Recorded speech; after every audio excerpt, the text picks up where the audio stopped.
Hello, everyone. I hope you're doing well. Unfortunately, I wasn't able to make it to class, and as you may know, I've been feeling pretty under the weather the past few days. So, thanks for logging on and watching via Moodle. So, let's get into my action project proposal. So, I will be combating nature deficit disorder in children. That is the goal. So here's a little roadmap of what we're going to go through with this presentation. I'm going to be defining nature deficit disorder and its causes. I'm going to engage a theoretical perspective on nature deficit disorder, which is critical ontology. Third, I'm going to be talking about the implications of nature deficit disorder. And last, my action, which is volunteering as an eco camp assistant, which is an outdoor day camp for children in Stanley Park. So you might be thinking, what is nature deficit disorder? It is the growing divide between humans and the natural world. So it affects people of all ages. I'm sure that we all have nature deficit disorder. If I had to take a wild guess, I would say that. Um, so, yeah, and my project is more focused on nature deficit disorder in children. So, let's get into the causes. So, first, socioeconomic development. So, this entails industrialization, urbanization, agricultural development. Um, all these things have contributed to a bunch of infrastructure and less green space for people to make use of and yeah, to immerse themselves in. We're seeing less of that. Indoor education. So there's a limited emphasis on the natural world in curricula. So students are spending most of their time indoors, in classrooms. Only a little portion of their day they go outside during recess and lunch. And rapid technological advancement has also caused nature deficit disorder. And I think the epitome of nature deficit disorder in children is the iPad kid.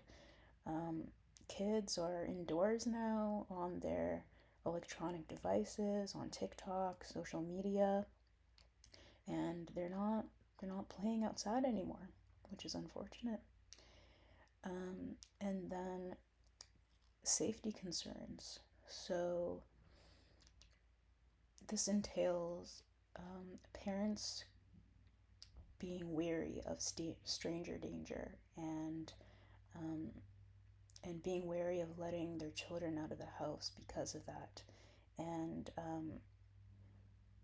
and that just comes down to I think media, the how media portrays kidnapping, which we know as criminologists, it's like very statistically unlikely for you to be abducted by a stranger. Very statistically unlikely. But this is one of the fears. This is one of the reasons parents don't want their children going outside, and also they just don't want them to get hurt.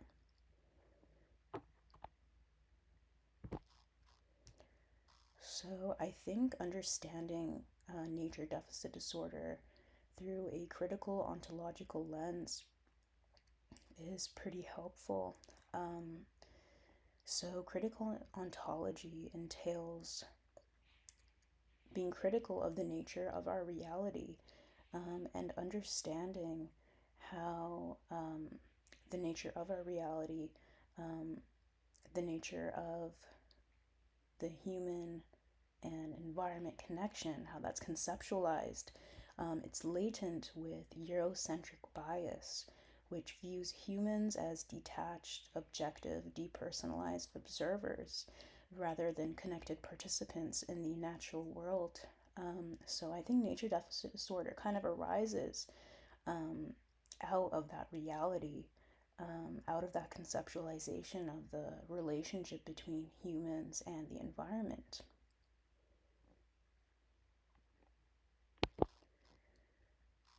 So now let's talk about the implications of nature deficit disorder. So the literature on nature deficit disorder is pretty anthropocentric in the way it conceptualizes consequence. It's more focused on the consequences for humans of not being connected with nature, not spending time in nature. And there are a lot of consequences. There are physical and psychological consequences, and people people who do spend more time outdoors, they report feeling happier and healthier. So that does demonstrate that nature deficit disorder definitely takes a toll on humans.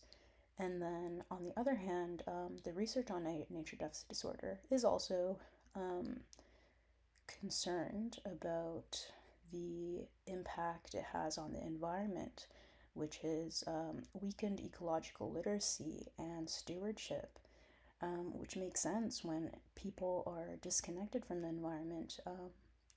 They're not as knowledgeable about it. They don't really feel inclined or responsible to care for it. So that's a difficulty that arises out of nature deficit disorder for the environment as well. And I think we do need to look at this ecocentrically as well, understanding that humans are reliant on the environment for their well-being, and the environment now is also um, dependent on us for its well-being. So if we want to continue reaping its benefits, we also need to give back and take care of it. So um, there is an interconnected relationship between humans and the environment, and we need to address nature deficit disorder as it has consequences for humans and the environment. So, my proposed action is addressing nature deficit disorder, and how I um, plan on doing this is volunteering with the Stanley Park Ecology Society as an eco camp assistant. Now, the Stanley Park Ecology Society's mission with EcoCamp, which is an outdoor day camp for children, is to connect children with the environment in meaningful ways. So, this is important because connection with the environment fosters biospheric value orientations and environmentally friendly behaviors. So hopefully, I get to be a part, or I will be a part of inspiring future environmental stewards. So that is super exciting. I'm looking forward to that. It's going to be taking place from March 18th to 22nd. So I will be volunteering those days. And yeah, it'll be a fun time. Okay, let me know if you have any questions or thoughts on my proposal. Um, and also, in replying to this video, if you could um, tell me a little bit about your proposed projects as well, that would be super awesome. But thanks for listening.